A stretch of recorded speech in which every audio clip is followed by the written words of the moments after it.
প্রত্যেকদিন একই রকম রান্নাবান্না কিন্তু খেতে ভালো লাগে না। হ্যালো এভরিওয়ান, আসসালামু আলাইকুম। আশা করি সবাই ভালো আছেন। আলহামদুলিল্লাহ, মহান আল্লাহর অশেষ রহমতে আমরাও ভীষণ ভালো আছি। আজকে একটু অন্যরকম জিনিস রান্না করব। কম বেশি সবাই টাকি মাছ চিনে, আর আজকে এই টাকি মাছটা সুন্দরভাবে ভুনা করব। অনেকদিন টাকি মাছ ভুনা খাওয়া হয় না। আমাদের বাড়িতে যখন ছিলাম তখন আব্বু পুকুর থেকে মাছ মারতো, আর সেগুলো এভাবে আমরা ভুনা করে টাকি মাছ এমনিতে খাওয়ার থেকে ভর্তার ভুনাই কিন্তু বেশি মজা লাগে। আব্বু পুকুর থেকে প্রায় প্রতিদিনই টাকি মাছ মারতো, আর টাকি মাছ মারার পরে প্রথমেই সবার আগে আমি বলতাম যে আমার আম্মু তখন ঠিক এভাবে ভুনা করে দিত। এই মাছ ভুনা খেতে আমার ভাই আর আমি ঝগড়া লাগাইতাম যে কে এক পিস বেশি খাইলো আর কে এক পিস কম। ছোট ভাই বোন থাকলে যে কোনো কিছু খাইতে গেলে ভাগ বটেরও করতে গেলেই ঝগড়া লাগে। ছোট যে থাকে সে চিন্তা করে কার ভাগে বেশি পড়লো, তার ভাগে বেশি পড়লো না তার বড় ভাই কিংবা বোনের ভাগে বেশি পড়লো। আর এরকম ভাবে খেতে গেলেও কিন্তু অনেক আনন্দ লাগে। আনন্দ করার এখন আর সেই বয়সটা নেই যে কে বেশি খাইলো আর কে কম। সেই সময়টা এখন অনেক মিস করি। প্রত্যেকটা ফ্যামিলিতে ছোট ভাই বোন থাকলে এমনটা হবে, আর এগুলা নিয়েও বাবা মা অনেক আনন্দ। ভাই বোনেরা বড় হয়ে গেলে ছোটবেলার মতো সেই সম্পর্কটা, সেই আন্তরিকতা আর থাকে না। মায়ের হাতে সেই রান্নার স্বাদ ঘিরান এখন অনেক। যাই হোক, গল্প করতে করতে অনেক কথাই হইলো। আলু দিয়ে টাকি মাছ ভুনা এরকম করে করলে কিন্তু অনেক মজা লাগে। মাছগুলো আগে থেকে কেটে ধুয়ে ভালো করে রেডি করে রেখে দিয়েছিলাম। এর মধ্যে যা মশলা লাগে সব মশলা দিয়ে আলুগুলো দিয়ে ভালোভাবে কষিয়ে নিতে হবে। আলুগুলো যখন একদম কষানো হয়ে যাবে এর মধ্যে মাছগুলো দিয়ে দিতে হবে। তবে আমি মাছগুলো হালকা করে ভেজে নিয়েছি। মাছগুলো হালকাভাবে ভেজে নিলে টাকি মাছের যে একটা ঘ্রাণ আছে সেগুলো আর থাকে না। মাছগুলো ভেজে আলুর সাথে কষিয়ে নিয়েছিলাম।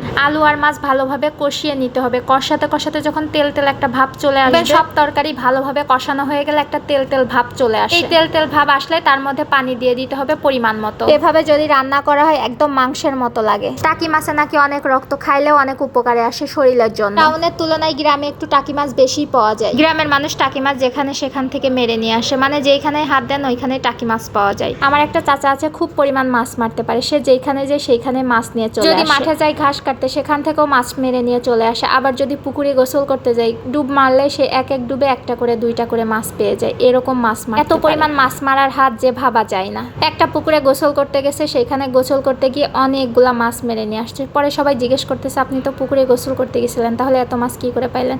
বললো যে আমি ডুব দিছি, ডুব দিলেই মাছ ওনার পায়ের কাছে চলে আসে। যাই হোক, আমি মাছের মধ্যে একটু ধনিয়া পাতা দিয়ে দিলাম। যে কোনো কিছুর মধ্যে ধনিয়া পাতা দিলে তরকারি ঘ্রাণটা অন্যরকম। এরকম করে ধনিয়া পাতা দিলে খেতেও কিন্তু ভীষণ মজা লাগে। আর শুধু মাছ ভুনা করলেই হবে, তার সাথে তো অন্য আরেকটা তরকারি রান্না করতে হবে। শীতকাল মানে সবজি আর সবজি, আর এখন সব ধরনের সবজি উঠে গেছে বাজারে। সিম পেঁয়াজের কালি তো অনেকদিন আগেই বাজারে উঠে গেছে। আমি সিম আলু পেঁয়াজের কালি ভাজি করেছিলাম, আর সিম আলু দিয়ে পেঁয়াজের কালি ভাজি করলে কিন্তু ভীষণ মজা লাগে। আমি আসলে জানতাম না যে পেঁয়াজের কালিও কেজিতে বিক্রি হয়। এই ঢাকাতে এসে দেখলাম যে পেঁয়াজের কালি কেজিতে বিক্রি হয়। গ্রামে আমার আব্বুরা পেঁয়াজের কালি তুলে তুলে ফেলে দেয়, আর এইখানে সেই পেঁয়াজের কালি কেজিতে কিনে খাওয়া লাগে। পেঁয়াজের কালি যে এত কদর যখন গ্রামে ছিলাম তখন বুঝতে পারিনি, কিন্তু এখন বুঝতে পারি। পেঁয়াজের কালি ভাজি আর টাকি মাছ ভুনা সেই খাওয়া দাওয়া। এভাবে রান্না করলে অনায়াসে ভরপুর এক প্লেট ভাত খাওয়া যাবে। যে যেখান থেকে আমার ভিডিওটা দেখছেন সবাইকে অসংখ্য ধন্যবাদ। সবাই ভালো থাকবেন। আল্লাহ হাফেজ।